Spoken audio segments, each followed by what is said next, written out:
Bonjour, je suis Sam Sturze, le directeur de l'Académie de France à Rome, la Villa Médicis, le voisin de la Villa Borghese dans l'autre partie du parc. Ce musée, la Villa Borghese, c'est un lieu que j'aime particulièrement. Je viens en voisin. Il se trouve qu'il y a une douzaine d'années, j'étais, avant d'être directeur, pensionnaire à la Villa Médicis en travaillant sur le cinéma et sur Fellini. Et dès que j'avais un moment, je venais me promener dans les galeries de la Villa Borghese. Ce qui me plaît particulièrement ici, ce sont le dialogue des époques, un peu comme partout à Rome, mais avec une acuité particulière dans ce musée, cette capacité de faire dialoguer l'œuvre et son décor, de faire dialoguer l'antique et la Renaissance. Bien sûr, pendant longtemps, ma destination favorite, c'était la salle des Caravages, cette salle qui réunit autant de chefs-d'œuvre dans un si petit espace. Et puis petit à petit, je me suis mis à découvrir aussi d'autres choses. J'aime beaucoup les mosaïques antiques, notamment ce combat de gladiateurs et ces figures très abstraites réinsérées parmi le sol. Mais maintenant, c'est dans une salle un peu particulière où nous sommes et où un tableau attire particulièrement mon attention. D'abord, j'aime cette salle et ce sarcophage présentant les travaux d'Hercule, sarcophage coupé en deux, dont la moitié des travaux d'Hercule se retrouvent de ce côté-là, et puis de l'autre partie. Et en regardant un peu plus haut, en hauteur, on retrouve ce tableau d'Andromède et Persée, à nouveau un mythe antique, un tableau qui a été peint en 1610 et qui raconte cette épopée extraordinaire. Ce tableau, il me plaît pour différentes raisons.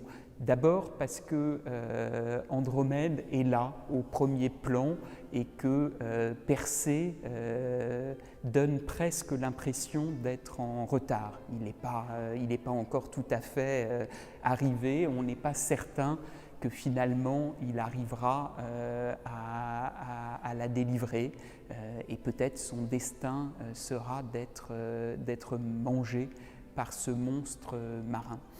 Et puis ce tableau, j'y suis aussi particulièrement attaché parce que, comme toute inspiration mythologique, il a nourri aussi beaucoup la culture populaire.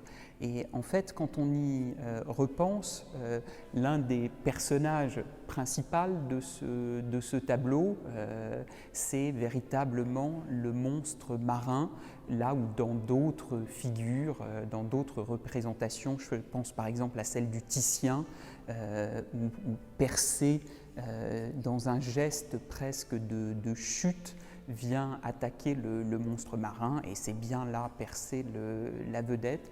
Dans celui-là, il y a ce dialogue très particulier entre la femme et le monstre marin. Et je disais à l'instant, le monstre sera un des grands personnages de la culture populaire.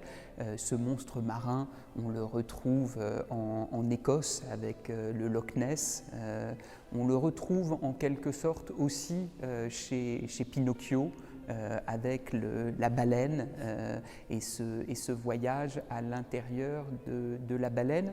Mais je vous disais tout à l'heure que moi j'étais à Rome il y a 12 ans pour travailler sur Fellini et préparer une grande exposition autour de Fellini.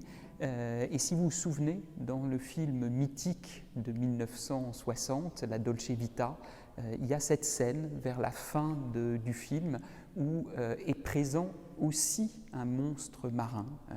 C'est un monstre qui s'est échoué sur la plage et tous les protagonistes du film, au petit matin, finissent leur grande fête. Marcello Mastroianni est dans des grandes hésitations, toujours en manque d'inspiration, et la petite troupe va sur la plage observer ce monstre échoué.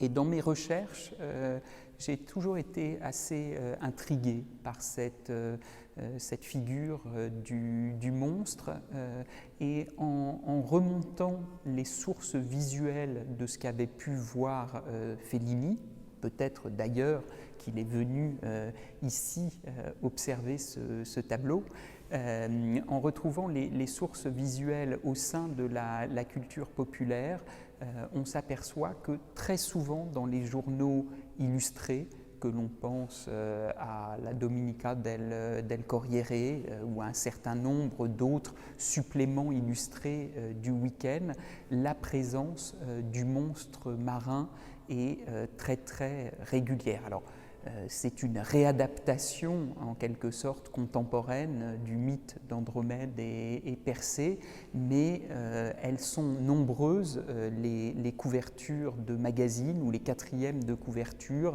à montrer le combat d'un pêcheur contre un poisson à la taille démesurée, ou ici la tortue géante qui vient attaquer un bateau, le requin qui rôde, et peut-être la plus étonnante, c'est celle-ci qui montre sur la plage un animal marin qui est en train de s'échouer, et la foule, la population, qui à l'aide de cordes et de filets remonte sur la plage cet animal marin.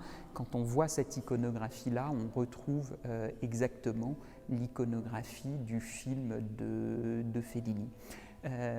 Voilà une petite histoire pour dire que ce qui m'intéresse dans l'art, ce qui m'intéresse à Rome, c'est cette déambulation possible entre les époques, celle de pouvoir être face à un sarcophage antique où on retrouve les 12 travaux d'Hercule, de lever la tête et de retrouver l'un des mythes fondateurs, celui d'Andromède et Persée, et d'un seul coup de pouvoir divaguer pour aller jusqu'au XXe siècle et à Fellini.